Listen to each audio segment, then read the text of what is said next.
Rapaziada, ex-jogador expõe o Vasco e diz: ficamos 9 meses sem salário. E mais, bancada cita o Flamengo como exemplo de gestão. Se liga só no que eles falaram, se liga. Vasco hoje.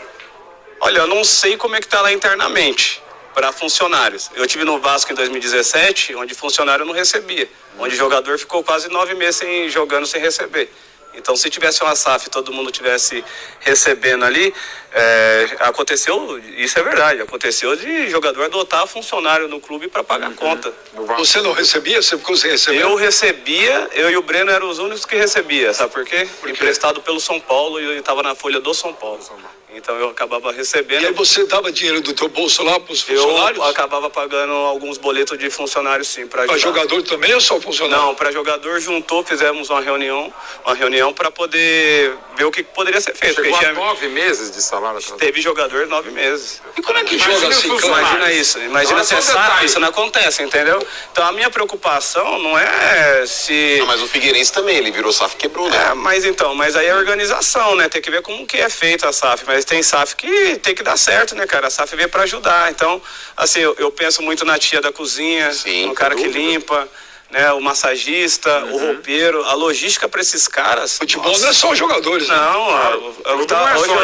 Você anda ali em torno do estádio, qualquer estádio de futebol que tem um jogo, você vê o tanto de pessoas que é em prol do futebol pra ajudar, cara. Então, nós temos 3 ex-jogadores aqui que passaram pelo Vasco também, Clebão. Você acha que o negócio ia virar uma SAF? Benjamos, independente de ser SAF ou não, você tem que honrar com seus compromissos. Eu tive a oportunidade de jogar em 2 clubes que sempre foram exemplo nesse quesito. São Paulo e Cruzeiro. São Paulo, quando eu comecei no São Paulo, era um exemplo de honrar compromissos, de organização, de gestão, sempre foi referência. O Cruzeiro é a mesma coisa. Agora, é o que o Mano acabou de dizer, tem clubes aí que viraram SAF e quebraram. Quem são os maiores clubes do Brasil desde 2015?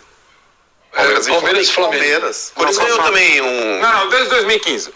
Os maiores clubes do Brasil, disparado, dentro de campo e fora de campo. Exato. Palmeiras e Flamengo, Flamengo e Palmeiras com modelos distintos. Não são SAF. Eu não estou dizendo que não é para ser SAF, mas você pode ser o que são há 10 anos Flamengo e Palmeiras. Olha, o Guerreiro, o Palmeiras teve um mecenas, né? Teve o Paulo Nobre, que foi lá. Isso. Não, mas foi o pontapé inicial. Um cara que botou dinheiro e administrou o Palmeiras como se fosse uma SAF. Sim. Entendeu? É médio. O Flamengo trouxe gente competente, o Eduardo Bandeira de Mello, que organizou o clube, entendeu? Não gastou fortunas. O problema é que o Corinthians faz errado, o São Paulo está fazendo errado. Não tem jeito, hein, Leandro Guerreiro? Eu acho que eu estou quase concordando com o presidente do Vitória. Acho que vai ser uma tendência aí para quase todos os times, inclusive para o teu São Paulo. Benja, tem que se profissionalizar, cara. Você não pode gastar mais do que a sua receita. Você não pode fazer conta para deixar o futuro presidente resolver o problema. A gente tá vendo, eu estava ouvindo vocês falar na situação que o Corinthians está passando. Não adianta hoje eu também falar, vou fazer a minha parte aqui, eu vou esticar isso aqui, vou montar um grande clube, vou montar um grande elenco, vou trazer jogadores, né, que enchem estádio, mas não ganha nada e acaba deixando uma dívida para o futuro, para o próximo. Né? Eu acho que esses presidentes, tanto do Palmeiras lá atrás como do Flamengo, eles pensaram em que vão passar um período complicado, vamos se segurar, vamos equilibrar as contas, vamos pôr o pé no chão e devagarzinho a gente vai chegar lá, e foi devagarzinho, né? Passou momentos terríveis também, né? De muita cobrança fora de campo, mas hoje está dando fruto, está dando resultado, né? Você vê aí vendendo jogadores, né? Pelos valores que estão sendo vendidos, e as coisas estão andando, estão caminhando. Claro, também precisa pagar suas contas, né? Estão caminhando, tá legal, mas as contas também, elas não estão sendo pagas, estão aumentando, uma hora também vai sobrar. Então, assim, eu creio que tem que ter o profissionalismo de gestão.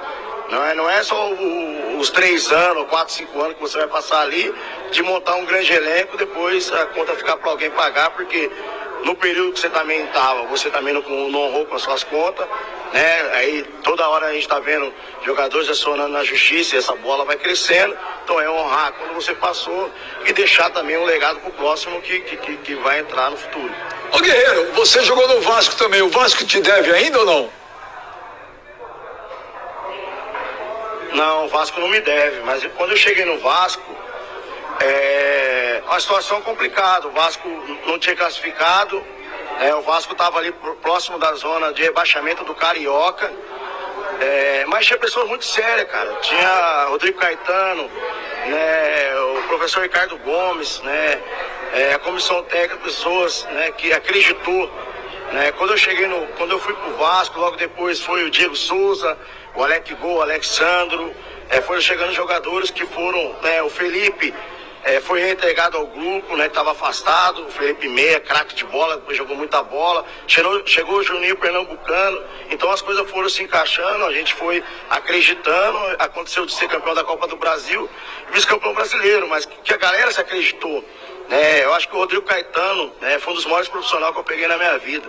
Todo dia ele falava com a gente coisas positivas, né, coisas que fazia, né, o jogador tirar de dentro de si algo a mais, né, muitas das vezes, né, com o salário atrasado, mas não era uma coisa assim que falasse, atrasou 3, 4 meses, nada, atrasava um mês, que eu entendo que isso, né, no futebol, pelo que a gente vê hoje, não é nada, né, mas a gente foi acreditando, abraçou, né, o Ricardo, né, que um excelente profissional, um cara fora de série. Só para dar um exemplo, a gente treinava no Exército. Um dia a gente chegou no Exército, os caras estavam tirando a grama do campo. Nós chegamos para treinar, os caras recolhendo a grama. E o Ricardo Gomes falou assim: meu jogador profissional não passa por isso. Vamos embora, rapaziada. Então você vê o nível de profissionalismo. E ali a gente falou, pô, você vê o nível do treinador, a gente precisa ajudar ele também. E foi o que aconteceu. Boa, quem doer ouvir isso. O Flamengo só mudou de chave, só mudou de briga interna quando resolveram se unir. Ponto. O Vasco não se une.